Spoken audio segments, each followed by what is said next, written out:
ইরানের উপর চাপ আরও জোরদার করতে দেশটির সঙ্গে বাণিজ্যিক সম্পর্ক রয়েছে এমন যে কোনো দেশের উপর 25% শুল্ক আরোপের ঘোষণা দিয়েছে যুক্তরাষ্ট্রের প্রেসিডেন্ট ডোনাল্ড ট্রাম্প।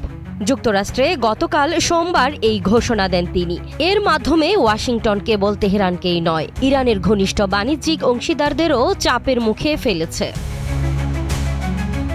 নিজের সামাজিক যোগাযোগ মাধ্যম ট্রুথ সোশ্যালে দেয়া এক পোস্টে ট্রাম্প লেখেন, ইসলামী প্রজাতন্ত্র ইরানের সঙ্গে যে কোনো ধরনের বাণিজ্যিক সম্পর্ক থাকা দেশগুলোকে যুক্তরাষ্ট্রের সঙ্গে তাদের সব বাণিজ্যের উপর 25% শুল্ক দিতে হবে। এটি অবিলম্বে কার্যকর হবে।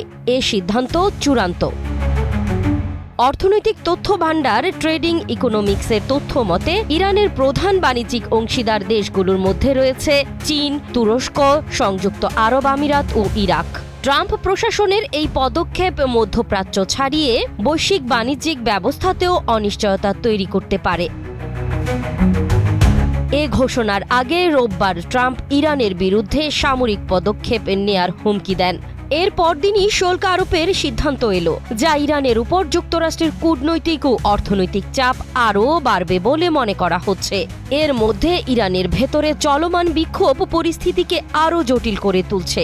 এক্সট্রিম মশার কয়েল প্ল্যান্ট ফাইবার দিয়ে তৈরি, ডেঙ্গু, চিকুনগুনিয়া বাহি সহ যে কোনো মশার বিরুদ্ধে দেয় এক্সট্রিম সুরক্ষা। মানবাধিকার সংস্থাগুলোর তথ্য মতে শত শত বিক্ষোভকারী নিহত ও হাজারো মানুষ গ্রেপ্তার হয়েছেন। সরকার পরিস্থিতি নিয়ন্ত্রণে আছে বলে দাবি করলেও বাস্তবে চিত্র ভিন্ন ইঙ্গিত দেয়। এ বিষয়ে সোমবার হোয়াইট হাউসের প্রেস সচিব ক্যারোলাইন লেভিট জানান, ইরান নিয়ে আলোচনায় যুক্তরাষ্ট্রের সামনে একাধিক বিকল্প রয়েছে, যার মধ্যে বিমান হামলাও একটি সম্ভাব্য পথ। এদিকে ইরানে চলমান বিক্ষোভ গতকাল সোমবার 16তম দিনে গড়ায়।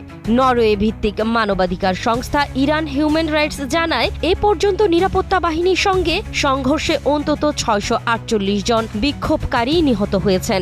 যুক্তরাষ্ট্র ভিত্তিক মানবাধিকার সংস্থা HRANA দাবি করছে 10,500-এরও বেশি বিক্ষোভকারীকে গ্রেফতার করা হয়েছে। অন্যদিকে ইরান সরকার দাবি করছে, বিক্ষোভ দমনে নিয়োজিত নিরাপত্তা বাহিনী অন্তত 109 সদস্য নিহত হয়েছেন। তবে বিক্ষোভকারীদের হতাহতের বিষয়ে সরকারি কোনো নির্দিষ্ট সংখ্যা প্রকাশ করা হয়নি। এরই মধ্যে ইরানের পররাষ্ট্রমন্ত্রী আব্বাস আরাকচি বলেছেন, বিক্ষোভ পরিস্থিতি এখন পুরোপুরি নিয়ন্ত্রণে রয়েছে। ট্রাম্পের হুমকির জবাবে ইরান জানিয়েছে, তারা যুদ্ধ চায় না, তবে যে কোনো পরিস্থিতি মোকাবেলায় তেহরান পুরোপুরি প্রস্তুত। একই সঙ্গে সংলাপের পথ খোলা রাখার কথাও জানিয়েছে দেশটি। সব মিলিয়ে এখন প্রশ্ন হচ্ছে, ট্রাম্পের এই চাপ কি ইরানকে আলোচনার টেবিলে আনবে নাকি সংঘাতের ঝুঁকি আরও বাড়াবে? বাস্তবতা বলছে, সংলাপের পথ খোলা রাখার কথা বলা হলেও এই পরিস্থিতিতে কূটনৈতিক সমাধানের সম্ভাবনা ক্রমেই ক্ষীণ হয়ে আসছে।